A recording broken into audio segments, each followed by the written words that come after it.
E tem coisa muito estranha acontecendo no cenário internacional e que envolve a política externa brasileira. Você já deve ter ouvido as expressões que quem brinca com fogo faz xixi na cama, ou quem mexe em vespeiro acaba ferroado, não já? Mas antes de falarmos sobre o que aconteceu no fim de semana, é necessário entender que quando um governo quer que o outro entenda um ponto de vista polêmico e enquanto não pode falar nada abertamente ou oficialmente, se manda recados por uma fonte crível. É assim que acontece na maioria das vezes como medida de alerta informal. Quando o recado não é entendido, aí sim se chega às vias de fato. Pois um desses recados duros foi mandado ao governo brasileiro por uma fonte considerada importante e que assumiu o compromisso da veracidade das informações. Trata-se do senhor Günther Fällinger. Sabe quem ele é? É um austríaco, presidente do Comitê Europeu da OTAN, a Organização do Tratado do Atlântico Norte. Günther não ocupa um cargo político na organização, mas é considerado um influente lobista e importante consultor político da OTAN. Toda vez que ele fala, pessoas como Jens Stoltenberg, secretário-geral da organização, ouve com atenção. Günther tem livre acesso a qualquer dirigente do bloco militar europeu a hora que quiser, dado o tamanho da influência que ele exerce sobre o grupo. Agora que você já sabe de quem estamos falando, vamos conhecer o que ele disse no fim de semana. Para o autoproclamado presidente do Comitê da OTAN, o Brasil deveria ser desmantelado, subdividido em 4 territórios, sendo o Nordeste separado do restante e ficando apenas essa parte sob o comando do PT, do presidente Lula e do BRICS. Uau, sensível isso, não é?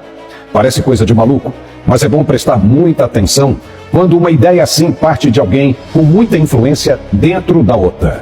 Ou você acha que ele falaria a esmo, apenas expressando um ponto de vista, sendo que tem uma enorme responsabilidade política e credibilidade junto ao bloco europeu? Seria mais um louco que perdeu o juízo ou um emissário disfarçado, a mando de alguém que pensa exatamente como ele e que ainda não vê a hora de se expressar oficialmente? Nós falamos aqui que a política externa brasileira poderia causar desconforto no mercado internacional, principalmente quando se trata de uma aproximação perigosa com aqueles que são considerados hostis para a comunidade ocidental, como Rússia, China e agora, e principalmente, o Irã. Toda vez que viaja ao exterior, o presidente Lula acende um holofote sobre sua cabeça, chamando a atenção para si e despertando desconfiança aos blocos já consolidados e que não vão aceitar de mão beijada perder o que construíram ao longo de décadas. Não vão. Mesmo você achando que está certo ou errado, ninguém quer perder um espaço constituído e de liderança como é ainda o atual retrato da geopolítica contemporânea. Vai haver reações? E o Brasil tem de estar preparado para elas? Será que já está? Ou age apenas como um cãozinho que se mostra valente quando está perto do dono? Revoltado com a participação do Brasil e principalmente do presidente Lula na cúpula dos BRICS e com os debates a respeito de um possível mundo multipolar, Günther Fällinger usou as redes sociais para fazer graves ameaças separatistas ao país. Em uma série de postagens, onde usa a hashtag #ex-Brasil, ele conclama os países da OTAN a desmantelar as nações hostis ao mundo livre e chegou a postar uma série de mapas de um Brasil separado por novas fronteiras. Na concepção de Günther, os BRICS seriam uma espécie de ONU paralela, articulada para dar apoio a Vladimir Putin, o ditador que dá as cartas na Rússia, e que isso não será admitido. O curioso é o ponto em que ele chegou, apresentando mapas bem elaborados do que seria um Brasil já dividido. Isso significa que houve um estudo prévio e aprofundado da situação. Só para lembrar que há cerca de 3 meses, a CIA, a agência de inteligência americana, também dividiu e divulgou um estudo completo de toda a situação geográfica, política e econômica do Brasil, sabendo até qual é o efetivo bélico que o país possui como a segunda maior potência militar do continente. Já se tem uma radiografia completa de todos os aspectos de interesse brasileiros. Isso significa que já está todo mundo de olho nos passos da esquerda brasileira e o que essas ações podem representar para a saúde das transações comerciais e democráticas dos países do Ocidente. Deu para perceber o tamanho do problema que começa a se desenhar com esses avanços do BRICS? O país está verdadeiramente preparado para isso? Nós falamos aqui que o mundo não vê com bons olhos uma aproximação do governo brasileiro com países considerados hostis aos direitos humanos, como o Irã, por exemplo. Ninguém pode enxergar com normalidade um Brasil que se senta à mesma mesa com ditadores que oprimem o direito à liberdade e o devido Estado democrático de direito. O que se vai pensar?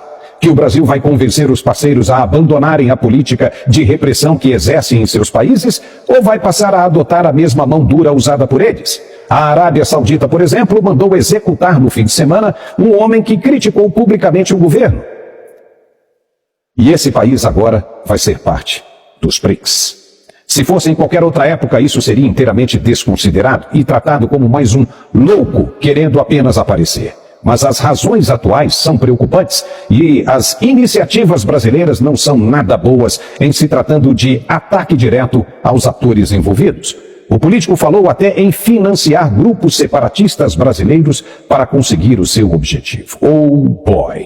Nunca na história do Brasil se falou isso como está sendo dito agora. Esse senhor, Gunther Fellinger, de novo, tem bom acesso ao topo da pirâmide política da OTAN. E o que ele diz deveria ser considerado, sim, muito perigoso. Sobretudo pelo recado que ele mandou diretamente ao presidente Lula. Ele disse, aspas, que fique claro, Lula, se você se juntar ao eixo do genocídio, farei um chamado para o desmantelamento do Brasil. Fecha aspas. Ninguém da imprensa convencional brasileira tratou do assunto e nem mesmo o Itamaraty se posicionou a respeito. A dúvida agora é saber até onde isso pode chegar. Só para se ter uma ideia, nenhum mapa geopolítico é eterno. Foi assim com a antiga Pérsia, hoje Iraque, com a Alemanha dividida em oriental e ocidental, com a Irlanda e Irlanda do Norte, mais recentemente com a Iugoslávia, que não para de se dividir entre Sérvia e Montenegro e agora Kosovo, Tchecoslováquia também e por aí vai. O Brasil é gigantesco e já tem muita gente de olho na Amazônia. Acreditar que a Rússia e a China irão conseguir proteger o país de qualquer tentativa hostil pode ser um tiro no escuro. De novo, quem procura sarna vai se coçar. Quem mexe no vespeiro vai ser ferroado.